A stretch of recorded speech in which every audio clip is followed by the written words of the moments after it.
And before that, even when you were in, I think you're in Ethiopia at the time, and you start reading, first there's Huckleberry Finn and Wuthering Heights, and then you get there's Danielle Steele and Robert Ludlum, and it just really shows those books in particular, those types of books in particular, show the power of popular culture as it heads out from the West and goes to these other cultures that aren't familiar with some of these themes.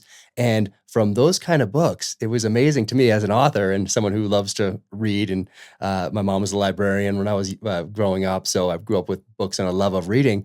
But what those books did for you, as you describe in the book, is wow, men and women are equal. Women have the same choices as men. And so that was incredible for me to read Yeah. just through the lens of popular culture. And I'd say it is popular culture, and then there's American popular culture, which really reaches out to every corner of the world. And I think that is when we have our adversaries in America, whether they be the Chinese or back in the day, in my time, it was the Soviet Union, or Russia now, or the Islamists in Muslim majority countries. I think what infuriates them the most is this culture that's produced in America that then permeates through their own cultures and starts to displace things.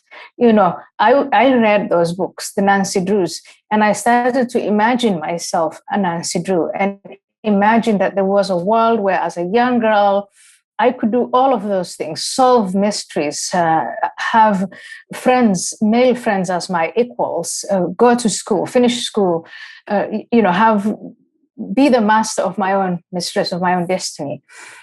That is American culture writ large. And we were listening to music by Michael Jackson and Lionel Richie. And my mother and all the other relatives who were Muslim were really upset by that, worried by that, because that is so against our own culture. And I think if Americans simply understood that you could attract, you don't even have to try. People are attracted to that culture.